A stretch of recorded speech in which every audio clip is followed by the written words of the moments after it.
bonsoir Yann. Bonsoir. J'aime toujours procéder à un petit quiz d'auteur mystère autour de la pause, mais cette semaine, non.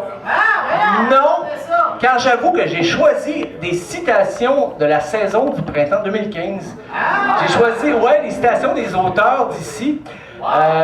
Ils étaient tous et toutes consentantes et droguées. Alors... On créera un peu de Robert Gillet. Wow, des blagues de 2002, on aime ça. Mais, la première citation est d'Alex Smith. Je vais te la lire. Vous ne mériterez jamais mon respect. Vous détenez pas de skills, juste du fame. C'est ça, votre succès. Pareil comme Paris Hilton, mais vous êtes broke pis laid, pis vos sextapes vous incrimineraient. Ok. C'est plus court, moi.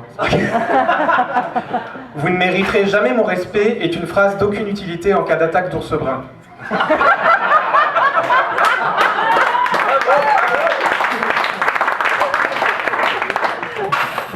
La prochaine phrase est de Catherine Etier, et ça va comme suit.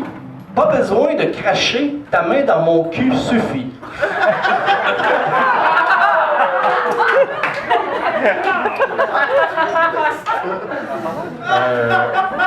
Pas besoin de programme quand on a de beaux yeux, juste un thé. La prochaine de Jules Falardeau. Il ne faut pas oublier de mettre l'Ebola à la roue. Il ne faut pas oublier, sauf quand on est appelé comme témoin devant la commission Charbonneau. La prochaine de Jonathan Vaillancourt. Soyons pour l'équité salariale entre les hommes et les femmes, surtout dans le domaine de la pornographie. Il y a des twins qui se font fister pour 17,50 $ et c'est une injustice. À fissure égale, salaire égal.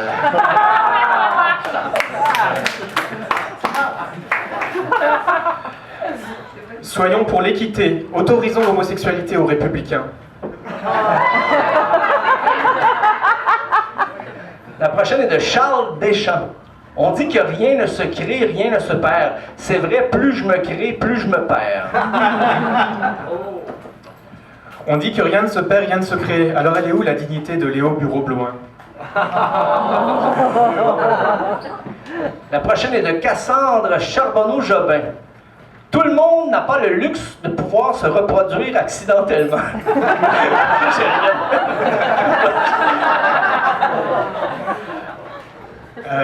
Tout le monde n'a pas le luxe, d'ailleurs c'est un peu le principe.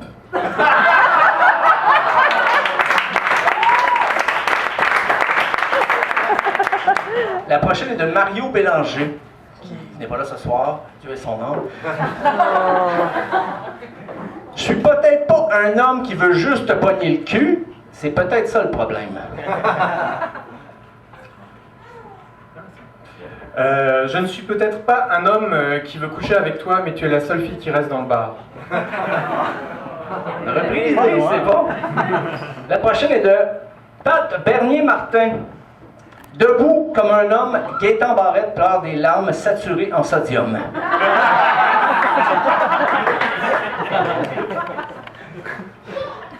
Je suis mélangé. Là, est-ce que je suis entre mes deux feuilles? On est 9, hein, c'est ça? T'as 8. Ok, tout va bien. 8 pintes. Ah oui, ça, c'est parce que c'est très long. Là, c'est long, par contre. Debout comme un capitaine sur un bateau en déroute qui a perdu son phare, je regarde devant moi, tandis que retentit pour la deuxième fois la cause de mon dilemme, crémeuse ou traditionnelle. L'avant-dernière, c'est de Marie Ayotte.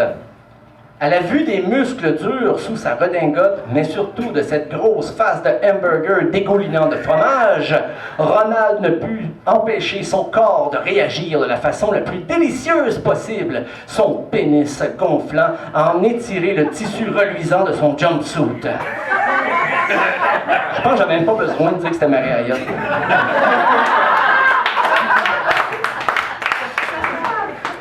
À la vue des muscles de mon corps dans le miroir, je me dis que de toute façon, le plus important, c'est l'intelligence. Et la... Oui, allez-y.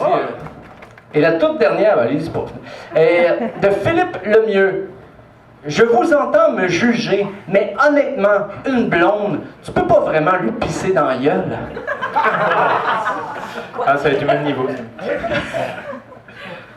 Je vous entends me... 1, 2, 3. Je vous entends me juger, mais ce serait beaucoup plus audible sans ce pénis dans votre bouche. Oh! Les grands esprits se rencontrent. Merci beaucoup, Yann! C'était Yann Rock. Merci beaucoup, Yann. Merci Stéphane, quel bon concept d'avoir répertorié tout ça. Bel job. On voit qu'il y a énormément de talent à ce cabaret et un peu de lubricité. Hein? On est tous fans du réalisateur Stanley Lubric. Oui, mesdames et messieurs, il n'y aura pas de rappel. Merci aux auteurs. Et je tiens à dire ce que les auteurs vont dire. Ils ont été cités hors contexte. Ah, ça t'es jamais aussi pire que ça. Toi, jamais passé. Good job. Mesdames et messieurs, premier auteur de cette deuxième partie. On l'a souvent vu en tant que public ici. Elle est célèbre en tant que public. Mais ce soir, elle lit pour la première fois un texte. Très heureux de la voir. Alors, sa créature mythologique grecque, on pourrait dire que c'est l'hydre de Lerne. Hein? C'est un monstre à plusieurs têtes. Voilà, c'est ça. Hein? C'est ça. 1, 2, 3. OK. OK, veuillez accueillir Nadia Kessibi.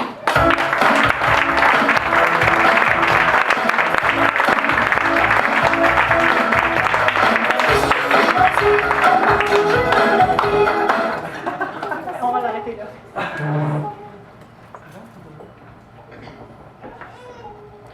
You and I have followed trace laid by people of faith and pride with angry eyes gone blind.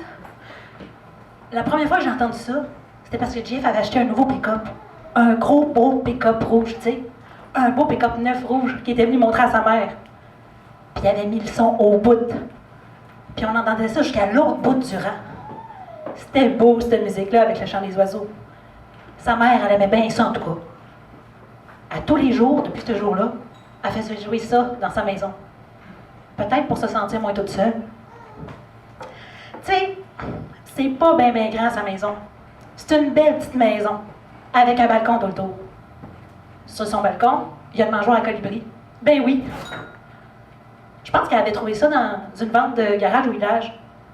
Une mangeoire toute rouge. C'est sa couleur préférée, le rouge, je pense. Des fois, il y a un colibri qui va la voir.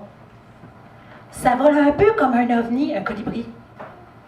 Puis elle a un autre mangeoire aussi. Pour les écureuils. Hey, eux autres sont tannants, les écureuils. Sa mère à JF, elle s'appelle Blanche.